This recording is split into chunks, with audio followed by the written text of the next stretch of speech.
Sahana Vavatu Sahanau Bunatu Sahaviryam Karavavahai Tejasvinavaditam Astuma Vidvishavahai. Om Shanti, Shanti, Shanti. May that one protect us both. May that one nourish us. May we work together with great vigor and enthusiasm. May our study be sweet and illumined. May we not unnecessarily cavil with each other. Peace, peace, peace beyond all.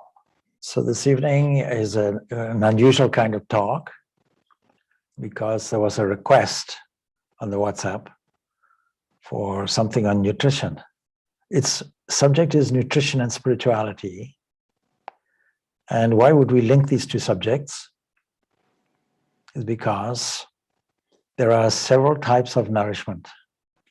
Physical nourishment, emotional, psychological, and spiritual nourishment. All of these are a kind of nourishment. And you might think and might associate nourishment only with physical nourishment, but all of these areas are interconnected. It is remarkable, I was just saying earlier, how in this modern world of the 21st century, we still have malnourishment. Something like 1/4 of the children born in Southeast Asia are born underweight. And about 10% of the world's population, the world's children, are born underweight. And malnourishment worldwide is the single most severe cause of death. And we think of malnourishment as lack of food and lack of nutrition. But the whole process of nutrition means that there has to be several things. There has to be food, obviously, and not just food, but it has to be nutritious food, food which has a certain quality in it. And then there is the human body's capacity to assimilate that and go through a whole digestive process. And the result of that digestive process, reduced down to a transfer, ATP, ADP, to the cellular level, results in a wonderful exchange, and all the waste products get removed. And this whole process is the process of digestion. And if the whole process or any part of this process doesn't work, nutrition doesn't take place. The body does not get nourished. So we think worldwide of malnourished people as people who don't have sufficient quality or quantity of food. But at the other end of the spectrum is malnourishment that we call obesity. The top 3 countries that suffer from this in the world are United States of America, China, and India. Remarkably, nobody associates India with malnourishment. And it would be difficult to think of a country that suffered in the past from this malnourishment due to poverty is now suffering from malnutrition due to obesity.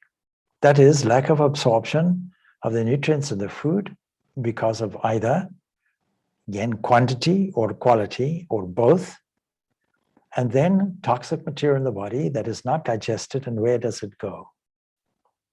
So the scope of this talk has a very wide range, and it begs the question, why should we be concerned about it at all?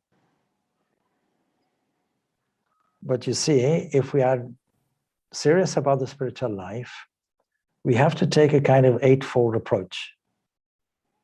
And I mentioned this specifically because if we want to access the absolute essence, the innermost truth of truths within us, there has to be some preconditions set. There has to be an environment that is formed and painted and engaged in. A mental environment and a physical environment. And there have to be the suitable components to match it. Suitable food. Do you have any clues in it? This 8-fold approach is called Ashtanga Yoga. It leads us to meditation. That is, it leads us to a direct one-on-one discovery of what sits inside.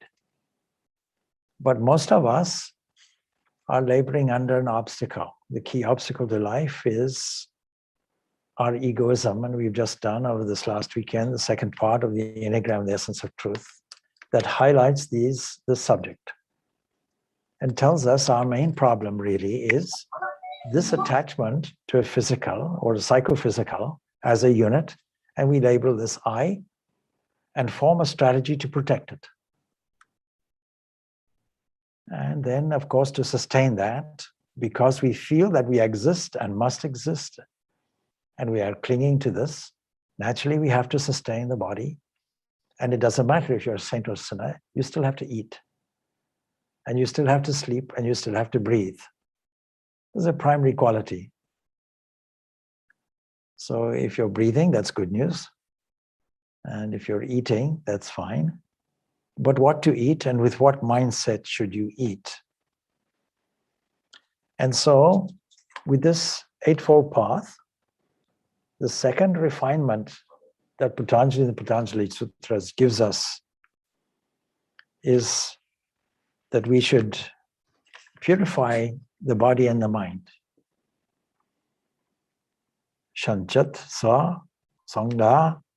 It begins like that. Internal and external cleanliness being established arises disgust for one's own body and non-intercourse with others. There's a necessity to purify body and mind. This is one of 5 specific observances that we have to do in order to overcome the primary obstacles in life that arise from a misinterpretation, misunderstanding of life that gives us a wrong strategy. And the wrong strategy, we know it's wrong because it gives us pain. We don't see it as pain. We see pain as a short-term thing that we'll get over and carry on with our life. But it doesn't work like that. A keen observer will know that pain is followed by pleasure, is followed by pain again, like the waves in an ocean. And the cause of the peak will be the dip of the preceding wave. And the cause of the next depression of the wave will be a peak, and so it goes on. And this going on is called samsara.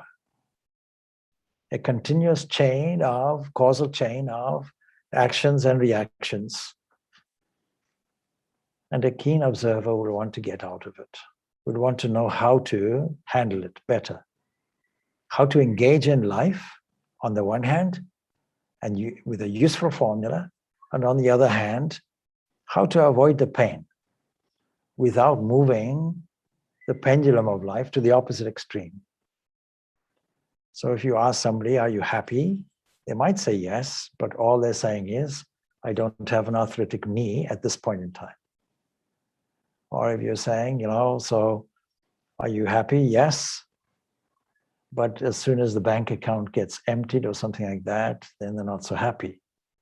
As soon as a problem arises, immediately we are so fragile that we go into the depths of despair.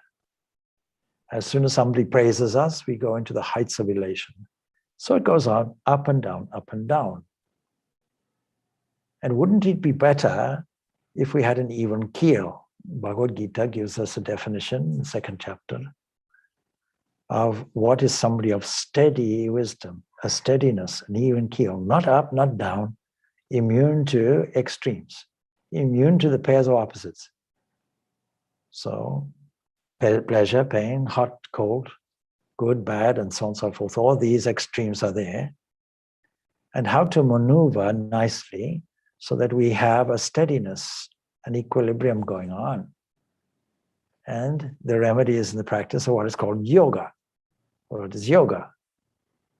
So yoga is defined in 2 ways. That yoga is equilibrium of mind and skill in action. It doesn't say don't act.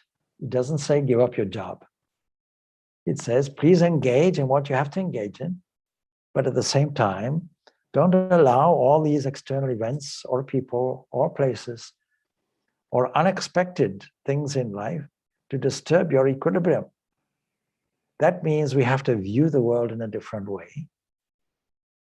And This identification with body-mind complex comes from our misunderstanding of what the world is. How do we get over that? We have to promote purity. That's what we have to do. And so all the do's and don'ts in every scripture takes advantage of us that has an internal instrument, so we call it antakarana, that has the capacity to steer your attention in one moment in a different direction, and maybe another moment and another third moment. And it knows that to sustain that for 2 minutes at a time may not be so easy. Not to mention to sustain it for something like half an hour, something like a day, something like a month, something like a year, something like a lifetime. Start off small. All right, take your attention and steer it in a certain way by a series of regulatory instructions, advices. Please do this. No, don't do that. It's not an instruction to God, it's an instruction to us, knowing that our attention is limited. And so we know that purification is the means, the generalized means. What does we mean by purification? What we mean is non-egoistic thoughts or behaviors. This non-attachment, not attaching to body and mind. This is what is called purity. And it has one characteristic name. It's called sattva. You can imagine that these three evolutionary forces are playing, and two of these are egocentric. One is a kind of dullness, a kind of inertia, a wish not to move. We find it everywhere throughout nature. But in the mind, we find it as despondency, laziness, lacklusterness. And then the other activity, go-getter. But both of these are selfish, and both will produce difficulties for us. I'll give you an example. In the wild African savannah, if a lion is awake and a gazelle is sleeping in a state of inertia, then believe you me, it's to the lion's advantage. In the African savannah, when the sun rises, there will be gazelles that have the capacity to run and lions who are hungry. And if the gazelle is not alert enough, then the lion will have his breakfast. So that's painful if we don't do anything, if we simply stand and not do anything. That's painful. Similarly, if we want to see the Olympic Games or something, if we are in a position to do that, and the stadium is full, and we are short, and everybody else is 6 foot or something, or more, 7, 8 foot. These are giants, of course, at the Olympics. And you can't see because people are so tall, and you elbow your way, pushing your way in. Before you know what happens, people say, what happened here? And then sooner or later, every finger points at me. This is the fellow who's making blows left and right, and 1,000 blows now come on me. This is called rajas, an energetic movement that aims to sustain my status quo as an existent human being. Survival. Both are survivalist. One is hibernationism, the other one is objectivism, setting objectives, setting goals, setting heights, and moving toward it energetically. For whose good? For my good. But what is the illuminating factor in that sattva? When there is no sense of egocentricity, when there's only purity and truth, it sets to neutralize everything, clarify everything, settle everything, create this equilibrium of mind. So purity is necessary. And purity of mind and purity of body. How will we do that? We'll have to make a revaluation. The Bhagavad Gita, the Katha Upanishad, tells us such a beautiful revaluation of what the body is. It says, Param Egadasha Dwaram Ajasya Vakra Chetashaha. There's a city of 11 gates and it belongs to one who is unborn and whose consciousness doesn't waver, is unflickering. By ruling, or at least by ruling it, one does not grieve. Being freed is freed indeed. And tat, this indeed is that. So an unusual kind of evaluation, and the commentator says before it, this is a new, fresh understanding, so that we can view our body in a different way. Instead of thinking that it is me, my body, or even, replace it by Lord's 11-gated city. What are the gates? The 7 in the head, 2 eyes, 2 ears, nostrils, mouth. And then there's an organ of procreation, evacuation. Then there is a central point, a navel, that gave you birth. When you were born, the severance of the umbilical cord started your life independently. And then there's Brahmarandra, that is a royal entrance at the top of the head, where the royal entity enters and leaves, the royal gate. Imagine it like a city with all the highways and byways of every city, with all the conveniences, with pneumatic systems, with waste disposal systems. In that way, will we not have this one objective in mind? Let me make sure that since it doesn't belong to me, since it belongs to that one which is unborn, the Lord of the universe, the emperor or empress, sitting there, and by virtue of its presence, everything else is functioning. Then what will I do? Will I try to be healthy? Will I go and take vitamins and tablets and this and that and the other? Or is my job just cleaning it, purifying it? So this niyama says purifying, and it means the body and the mind, internal and external. That's what's mentioned specifically. Now, if you have a room or a house, you can say, all right, we can clean it on the outside. We can paint it on the outside. Make sure it's clean. Make sure the garden is clean. But we won't leave it at that. We'll also clean the inside. We'll make sure that the floors are swept. Make sure that the bathroom tiles are clean. Make sure that at least several times a week, we may make an effort to clean it. And if it's untidy, we'll clear it up. That's the same with the human body. Then we do one further evaluation. Instead of saying my mind, why don't you say God's inner sanctum, God's throne room, where he sits unborn and his consciousness is unflickering. How do we purify that? We do it through meditation. Prayer and meditation. Think of it like that. Not worrying about health, but rather concentrating on cleaning. So this whole idea of cleaning leads us back to nutrition. What kind of thing will we offer to the Lord of the universe who sits within? And one further point, who acts as Vaishvanara, that is, the one that is the inner fire maintaining your body temperature and digesting your food free of charge, regardless of what rubbish you fed in, does it. Not just once or twice, but does it every second, after second, after second, after second, even when you sleep, continues to do it. What a beautiful lover. No such lover can we ever find. Doesn't ask for a reward, doesn't go on holiday, does it? Investing life in you because you have a purpose. Not a bad investor. Making the investment in that. At least we should be careful. Even out of just pure love, we should be careful what to feed in what quantity.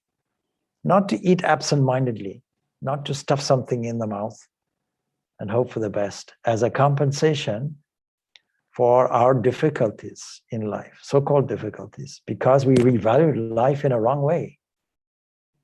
So in health, in maintaining this health, we have to address the key causes of ill health. Let us see what they are. Wrong thinking is the primary cause. Wrong thinking creates stress. What does wrong thinking constitute? It constitutes this misunderstanding, I am the body. So the wrong thinking, the stress, it means we find it difficult to control our reactions and we're not valuing things as they should be valued. Supposing we constantly live in the future, we'll create anxiety. Anxiety will cause poor digestion. And poor digestion will have multiple difficulties, including lack of elimination, poor elimination. So what should we do? I'm not a nutritionist. I'm a cleaner. That's all. I can't tell you what to eat. I can only tell you how to eat it. And I can only tell you how to digest it and how to value things differently. That's all I can say. I can tell you how to clean the body. So let us assume now that we have previously suffered from stress, therefore poor digestion, therefore poor assimilation, therefore poor elimination. What should we do? How should we maintain the body? And why should we do it? Other than purely health reasons, we should do it because the Lord of the universe sits there within. And therefore, I should clean his house, his city. That's why. And the more I do that, the more careful I will be in selecting what I eat and selecting what I drink and the mind frame in which we should do it. Now, the Bhagavad Gita, Sri Krishna gives us 3 kinds of food. So there's a chapter there, chapter 17, where everything is divided into 3 ways. It starts off by saying, Ayu Sattva Balarogya Sukha Priti Vivardhanaha. Food that promotes vitality, energy, strength, health, joy, cheerfulness, which are appetizing, soothing, nourishing, and agreeable. These are liked by the Sattvika. Krishna is not saying this is what you should eat. But if you want to convert food into its subtle elements, the Upanishads, the Vedas will tell us that food can be divided into various sections. There's a gross portion, and then there's a subtle portion. The subtlest portion goes off for thinking, for the mind. If you want to think pure thoughts, if you want to be sattvic in your life, if you're serious about spiritual life, then make sure that your spiritual practice starts with food. Food is the starting point. And so, this is why Ramanuja takes this subject up. According to Ramanuja, there are 3 things in food we must avoid. So first there is jati. What is jati? It's the kind of nature or species of the food. And that we have to consider what is suitable. So Ramanuja will tell you that if you're a bhakti, you will not select food that is exciting. In other words, that is disturbing to you. It should be avoided. Any food that is disturbing, any food that is not easily digested. And Sri Krishna, in telling us that food that promotes vitality, energy, and all the rest of it, is actually food that is easily digestible. Now, invariably, when we discuss all these issues, somebody comes up and says, oh, what about meat? What about meat? All right. So now here's the thing. Should we or can we get our nutrition only by sacrificing another creature? That they give up their life for our pleasure and nourishment. Is that a legitimate ethical position? Is a question we all have to ask. But we don't think about that. We go to a supermarket, we see a packet. So the children today think that chicken and all the rest of it is something you get from the supermarket. They don't relate it to a live animal on a farm. And if you went to there, you'd have a different point of view. If you had to take the chicken and kill it yourself and defeather it and do all those things. And if you really want to be a vegetarian, go to an abattoir and see what happens. And you'll never eat meat again. But more than that, because all the animals that are slaughtered are lined up and they know they're about to be slaughtered and they secrete stress hormones and uric acid. We don't know if that creates difficulties for the human just by saying that, but we have sufficient evidence from experiments.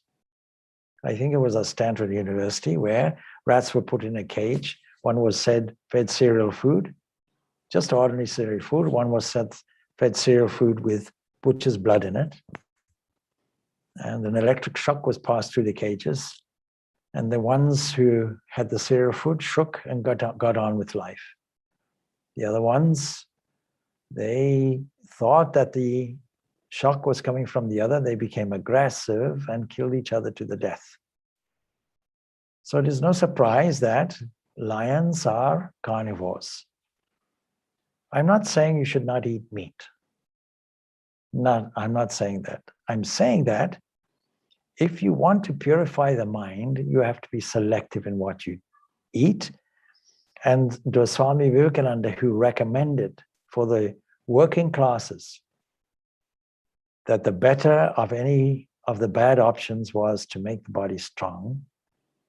And you find in every society where there is hard work, hard agricultural work, then all these foods which today create obesity, all of that calorific value is burnt off. And so a person is healthy and strong. But today we live a sedentary life. And where does it go? If something is not digested properly, it sits. And it comes out either as an overall expansion of the body or a localized tumor or lump somewhere. Because if something is not digested properly, and the waste products then, which is in excess, has to go somewhere, and we block off every entrance we can think of and try and correct it with some drugs from the pharmacy. Supposing everything is pouring out of you, then you go to the pharmacy, please, you beg, stop it, stop it. They cork it back inside. Where can the poor stuff go? It finds another avenue through the mucus lining, say, and then you find something to suppress that. Ultimately, it goes to expansion of skin because we prevent the skin from operating its pores correctly and sweating the material out. So every avenue we start blocking, and we take this as normality. It's not. It's a distortion of the human body. Now, I'm saying this generally, and I'm saying it from my point of view. So there will be people who may well disagree with me on this. But I'm expressing a certain point of view, which is called naturopathy. Naturopathy says, I have every faith that the human body is as it should be. I have faith in my 11-gated city. And I had faith that inside is the unborn, ajna, and the unflickering, whose consciousness is unflickering, the Lord of the universe sitting there. And I'm doing a cleaning job. And I'm making sure that no accumulation of toxic material can accumulate, because I'm going to think in a sattvic way. Day and night, I'm going to assert strong, true, wise, full, free, truth, beauty, goodness, love, harmony, like that.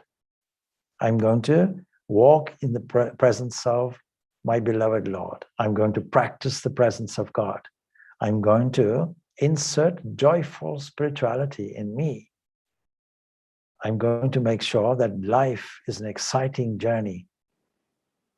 I'm going to make sure that I have steady wisdom, that I look at life as one expression, one manifest expression in multitudes of varieties of that one without a second, the Lord of the universe, dressed up in all kinds of forms with all kinds of names. And I'm going to delight in that. And my joy will not be from eating, nor will it be from sleeping, nor will it be from the pleasures that the eyes alight on, or the sounds that the ears tune into. I'm going to sublimate all of those things and see the real entity behind it. There you are, Lord of the universe, shining and providing me with resources called air and sunshine and food. And I'm going to offer this food. And when we offer this food, it's like offering some sacred offering into the havan, into the fire, into the yajna, sacrificial fire. And for this reason, we take that passage in the Bhagavad Gita that is saying that Brahman, the highest source, is indeed the offering. That is the ingredients, the ghee, that is the fire, digestive fire, Vaishvanara.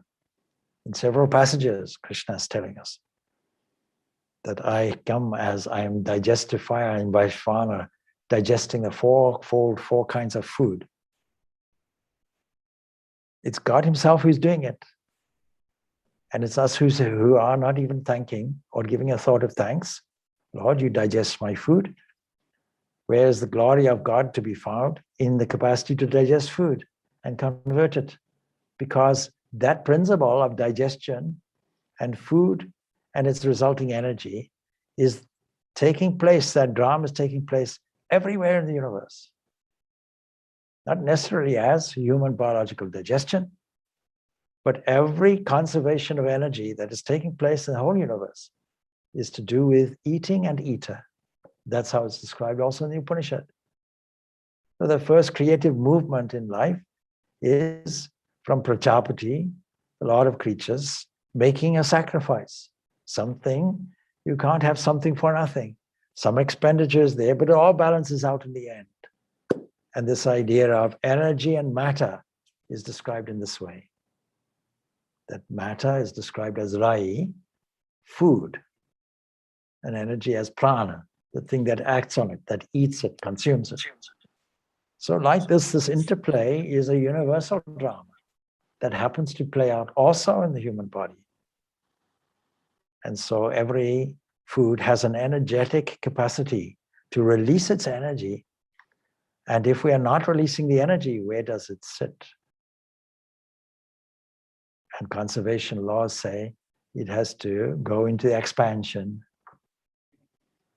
When all the stars fall from gravity and radiation goes, where does the radiational energy, where is it going?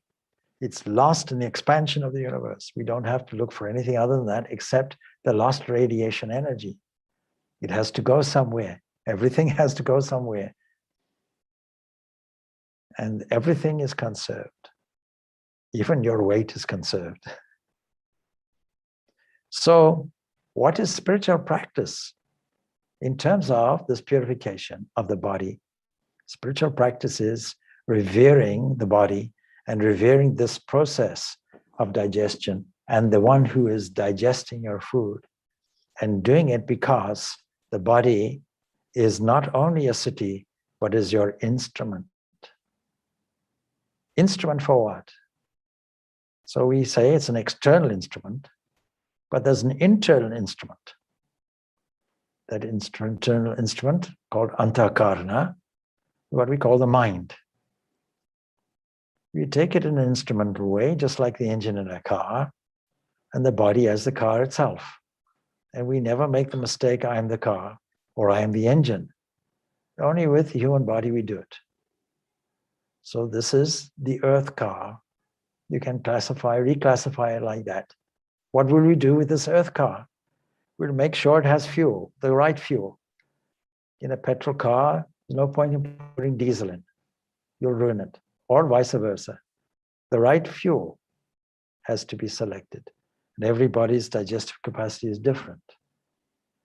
So food that promotes vitality, not sluggishness, things which are easy to digest, energy, immediate energy, strength, health, joy, cheerfulness, things which are appetizing, soothing, nourishing, and agreeable, something that is appetizing and nourishing at the same time. Because if you ask a child, what is appetizing. A child may say, well, you rewarded me when I was small, and I'm continuing to crave it with salt and sugar. That's how you rewarded with me. 2 toxic poisons, you rewarded me and said, there we are.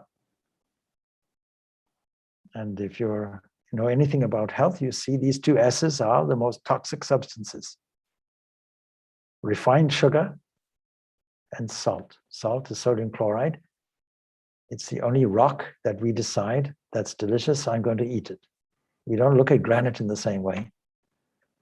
It'll break our teeth. The salt is sodium chloride in the stomach. The chloride goes off, it's hydrochloric acid. And sodium is left free and nothing burns it. And you know that from your chemistry experiments. When you put sodium or potassium in water, it fizzes, it burns, and you create caustic soda or caustic potash. And then it becomes toxic. You clean your bathrooms with caustic soda. You don't take a whole glass full of caustic soda. You'll be in the hospital before you know it. We do require salts, minerals, but these are found in micrograms in natural foods. Sodium, potassium, calcium, magnesium, all of these things we get anyway from food which is natural. So what is food which is nourishing and agreeable? It is food which is common sense. Common sense means, what did our ancestors eat? You can imagine that our ancestors didn't have any paucity of food, wandering about. I'm talking about Stone Age times. They would want to select something that is natural for them to eat. That is something that appeals to all the senses. For example, fruit appeals to all the senses. It appeals to texture, touch, taste, smell, everything. Naturally, you'd want to eat it. Maybe they experimented, went in a line, and the first person in the front saw a fruit on a tree and said, you eat that first. And if he was still alive, everybody else would follow. Yeah, that seems all good to eat.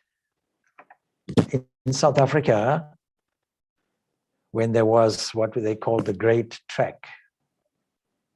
So there was Dutch Huguenot farmers who decided that they will migrate to unknown territory. And they managed to discover so many herbs, so many medicines, even tea. They call it rooibos tea, red bush tea. All these things they discovered on their journey.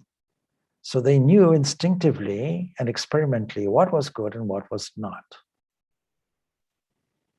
And so we should also do the same. And that will make us sattvic. It will make us pure in body, and the subtle portion of that food is taken off as the mind is transferred like that.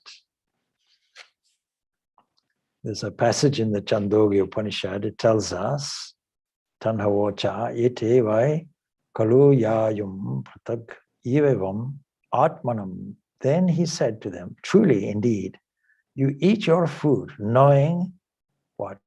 Knowing this universal self, this essence of your own being, as if it were many.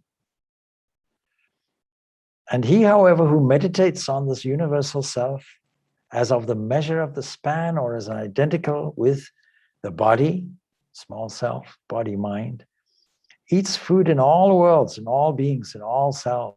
With that attitude, we can eat the food.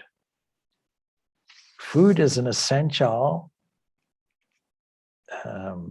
way of identifying in a sacrificial way the unity of the universe itself and what is behind it. And all of this gets divided into 5 pranas, 5 energetic dispersions. So we have Vyana, Apana, Prana, Samana, Udhana, all of these in different directions, and they all come from food. But how many people say, I don't feel well, I don't feel energetic. The immune system is down. Many people identify in this way. So the first cause will be stress. Is there something else? Yes. Wrong eating, as I say, and no exercising. That also comes into it. If you expect the body to be nourished, then you have to exercise it. If you don't want your car to rust, you have to run it. And you have to put fuel in, the right fuel to run it. So selecting the right one and running it properly, and then eliminating the toxic material in a natural way. Every meal that you take, the bulk of it by mass has to be eliminated. The body only takes the essential nutrients of it and assimilates that. But the rest is lined up to go off. Now, it takes something like 4 hours to digest that food. That means approximately every 4 hours, you should be eliminating the waste products. And if that's not happening, then it all sits inside, and matter that sits in a vessel with no air, no sunshine, ferments, and as a result of fermentation, it'll rise up and then distribute itself in different ways. And the body, because it's run by the Lord of the universe, is extremely resilient. You won't know that anything wrong is happening. Maybe it'll take several years. And then surely you have to exercise it. You see, there's nothing like the heart pumping around the lymphatic system. The lymph has to move by you moving it. So you have to move it. And in that moving, good digestion and elimination takes place. Now, what about other kinds of food? So, Kutvamla, Lavanat Yusna, Tiksha, Ragaksha, Vidahinaha. Ahara is a very interesting word. Ahara, Rajasyes, Sta, Dukha, Shokamaya, Pradaha. Pradaha, food that is excessively bitter. It's not saying don't take it. It's saying these foods are liked by the Rajasic person. The person who wants to energize or mobilize all his energies for selfish ends. Food that is excessively bitter, sour, salty, hot, pungent, dry, and burning. Sounds wonderful. These are liked by the Rajasic and are productive of pain, grief, and disease, mentions it there. The first one is accompanied by joy and cheerfulness, but the second type, you'll get pain, grief, and disease. Now don't take the issue with me. This is what Krishna is saying. So I take it seriously. So let's go through these things. Things which are excessively, so mildly is okay, but excessively bitter, excessively sour, and salty. All the things we give our children, here's your reward, salted potato chips or something. And then we give them ice cream at a certain temperature designed to douse out the digestive fire. And then the poor Lord has to readjust, has spent all the energy readjusting the temperature. And what is the ice cream? We're getting the mixture of fat and carbohydrates. When you mix fat and sugars together, we know this from experimentation, that you get obesity. You also get addiction. So all the fast foods are like that. You can understand why they are addictive. And throughout the world, this addictive behavior is creating obesity and malnourishment everywhere. And on the other side of it, insufficient food for people on the continent of Africa, South America, Southeast Asia, etc. People are suffering on that side too. So what about those of a tamasic dispensation. Tatatyam gatasaram puti puryusitam chayat. That which is badly cooked, tasteless, putrid, it's been lying around for a few days, stale, unclean, and left over, is the food liked by the Tamasika. This is Ramanuja's point as well. So he points out that the food that is unsuitable to eat is food that will agitate you. And this, of course, we include in this onions and garlic because these are said to be exciting entities, but they're also medicinal. And you won't take for your lunch a dose of drugs. You won't take, for example, I'm having paracetamol for lunch. You won't do that, or you won't say I'm having, an antibiotic for lunch. You won't say that. So garlic by itself, onion by itself, done properly, has great medicinal value. But mixed in with food, you won't take it necessarily, says Ramanuja. I'm not saying it. You blame Ramanuja. So I'm going to read you from Bhakti Yoga and see what Swami Vivekananda has to say about this. He says in regard to the method and the means of Bhakti Yoga, that is, that method that employs a great heartfelt yearning and love of God. We read in the commentary of the Bhagwan Ramanuja on the Vedanta Sutras, he says, the attaining of that comes through discrimination, controlling the passions, practice, sacrificial work, purity, strength, and suppression of excessive joy. Now, viveka or discrimination is, according to Ramanuja, discriminating, among other things, the pure food from the impure. And according to him, food becomes impure from three causes. I've mentioned one of them. By the nature of the food itself, as in the case of garlic, etc. Secondly, owing to its coming from wicked and accursed persons. Because purity of food in this system has nothing to do with hygiene. That comes under the third section. Third section is from physical impurities such as dirt or hair, etc. But the second part is to do with vibration, is to do with who is serving it. If you go to some kind of restaurant, it's now become extremely fashionable to charge you a lot of money by taking the chandeliers away and giving you a cheap candle instead, and charging you more, but presenting your food in such a way that it looks artistic on the plate, but behind the scenes, who knows? Who knows what sneezing went on? Who knows what, because is the person preparing it out of love? Is the person preparing it? It may be. Is the person preparing it with a sense of, I am serving the Lord of the universe? What we call a customer is actually the Lord of the universe. And I'm preparing sacrificial food. I'm preparing prasad. All food should be taken as prasad, a special offering that we offered Godwards. That's what makes it pure. So purity here means a sense of vibration, a pure vibration.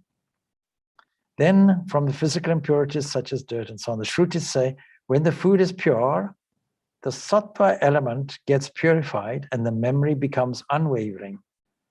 And Ramanuja also quotes this from this Chandogya Upanishad. Now the question of food, he says, has always been one of the most vital with these bhaktas. And apart from the extravagance into which some of the bhakta sects have run, there is a great truth underlying this question of food. We must remember that according to Sankya's philosophy, which everybody adopts in terms of this, the sattva, rajas, and tamas, which I've just described to you, which is the state of homogeneous equilibrium form, in its homogeneous equilibrium form, we call it prakriti, or primordial nature. And in the heterogeneous, disturbed condition, that's what we call the universe. When it's all disturbed, when there are waves shaking, oscillating, and then it becomes manifest. So in all of this, both the substance and the quality of the Prakriti, as such, there are the materials out of which every human form has been manufactured. And the predominance of the sattva material is what is absolutely necessary for spiritual development. And that is why the characteristics of monastic diets, for example, in Mount Athos, where the Greek Orthodox monks are there, they're all eat extremely simple and well-cooked, simple food. But this discrimination, he said, food is after all of secondary importance because, and he says, we need to, of course, and he's referring to India in this case, take this food business out of religion. We have to take this religion of the kitchen. So in that case, yes, because that's gone overboard in that sense. So he says we get pleasure for a moment in terms of sacrificing another creature. We have to give up its life to give us that pleasure. Not only so, but we demoralize other human beings. In other words, there has to be a butcher somewhere that deals with this as well. And so we are forcing an occupation that is to do with slaughter. What do you think the relevance of it is today? Not easily discernible, but as climate changes, we'll become more and more acutely and astutely aware of the uneconomic procedure of creating herds and herds of animals for their meat. With small populations, human populations, we could see the value. Husbandry, we could see the value. But now with the population on its way to 8 billion people, we know that a small acre of land that will produce many tons of nutritious cereal food will be wasted if you put animals there. So it's, apart from anything else, it's pure economics. Anyway, we move away from that. Any food that has been standing for days, says Vivekananda, with this Bhagavad Gita passage in mind, he says,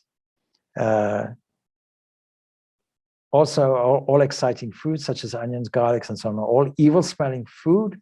And he mentions an example, sauerkraut, sorry to the Germans. Any food that has been standing for days till its condition is changed, any food whose natural juices have been almost dried up, and food that is malodorous should be avoided. He's commenting on Ramanuja's point of view. All the forces that are working in this body have been produced out of food, he goes on to say. We see that every day. And if you begin to fast, first your body will get weak. Physical forces will suffer. Then after a few days, the mental forces will suffer also. First, memory will fail. Then comes a point where you are not able to think, much less to pursue any course of reasoning. And this comes out in a story contained in the Chandogya Upanishad, where the student has gone. We studied some of that with some people this afternoon. And the student has come back from 12 years study in the forest hermitage. And he studied all the Vedas, and he comes back extremely proud and conceited. And his father says, did you learn about the knowledge of this Brahman, this source, from which everything else comes? No, he didn't teach me that. All right, then I'll teach you. And then he goes on to teach, and he orientates around the subject of food. Anyhow, he tells him, for 16 days, don't eat any food. 15, 16 days. So for about 2 weeks. Now he says, I want you to recite all the verses that you learned during the 12 years you were away studying. And he couldn't remember anything. He says, all right, Now take a little food. And as he took food, it was like a fire being ignited. And all the memories started flooding back.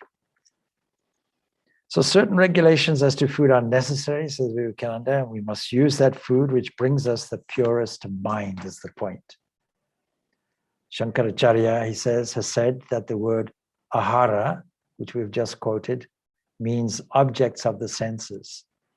And Ramanuja, in contrast to that, has taken the meaning of ahara to be food. But he says, both are true.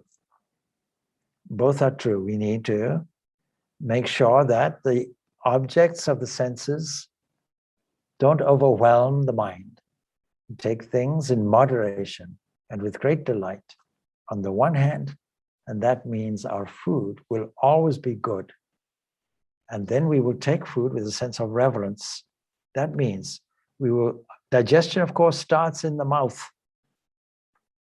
In fact, even before that, digestion starts with the nose. So when you catch the scent of the food, all the salivary glands start working. And that flows in like a chemical factory, breaking down things. And the mastication of the food. And if you eat too quickly, you swallow air. And if you too quickly means too greedily. Not doing it with a mindfulness, understanding it to be sacrificial food. And offering into that entity that acts as your digestive fire, this Vaishvanava. So we have to take that as a spiritual discipline. Eating is a necessary thing, but it is a spiritual discipline. So I see it's nearing 9 o'clock now. So I think that would probably be enough for you. One thing, because it always arises, about vegetarianism. And so he says about vegetarian diet, this is Vivekananda speaking. He says, I have to say this. First, he says, my master was a vegetarian, but he was given meat offered to the goddess, means Kali. He used to hold it up to his head. The taking of life is undoubtedly sinful, but so long as vegetable food is not made suitable to the human system through progress in chemistry, and we're still making progress in chemistry, so there are people worldwide doing some chemical research on how to synthesize foods so that we can avoid the wasteful process of killing animals. He says, until that time, there is no other alternative but meat eating, so long as man shall have to live a rajasic, that means an active life under circumstances like the present. There is no other way except through meat eating, according to him. And it is true that the Emperor Ashoka saved the lives of millions of animals by the threat of the sword. But it is not the slavery of 1,000 years, he's talking to his countrymen, more dreadful than that. Taking the life of a few goats as against the inability to protect the honor of one's own wife and daughter, to save morsels for one's children from robbing hands. So I'm often asked about the humanistic side, and I would say it's not that, it's the health side. Meat is a comparatively indigestible substance for the humans. And so what is good food? What is pure food? Food that is easily digested. Now, these are only my opinions, not written in stone or blood. Take them as you want, but people requested something on nutrition, and I've given you something, not as a nutritionist, but you see, the human body is not like a box. And when you feel there's a deficiency, you feed that in. You know, body is lacking vitamins, you pour vitamins in. But everything, every foreign thing that you put with the idea of adjusting the body's health is so much lack of faith in the body, is my personal opinion. And so why don't we have faith and just do cleaning and make sure that we're cleaning the Lord's temple externally and internally by eating properly and exercising and eliminating properly. The body knows what to do thereafter. I often use the example of a peacock. I ask people, what does a peacock eat? Why do I select the example of a peacock? Because no matter what we eat, you and I cannot produce the feathers, the glorious feathers, the colors of the peacock's tail. So there must be something special in the diet. No. You examine the diet, it's pecking up a stone here, a grain there. It's not that fussy. It pecks away.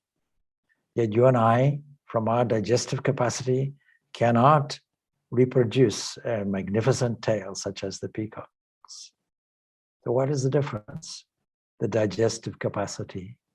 God knows what to make from all the food that you put in and distribute it nicely so that it arrives on the goods train, which we call the bloodstream, and takes away all the toxic material from every cell. And it's a wonderful, complex mechanism that is absolutely perfect as far as organic material can be perfect. In Africa, you will see all the wild animals. And I never met an elephant that had diabetes. And I never met any wild animal that was one thin, one obese.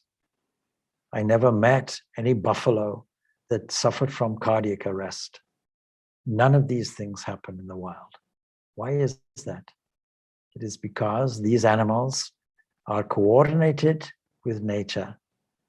They are aware inadvertently what to eat, when to eat it, how to eat it.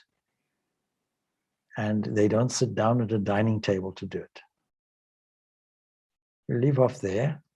I hope I haven't been too controversial for you. And if I have, it doesn't matter. Om Shanti, Shanti, Shanti. Peace, peace, peace be unto all.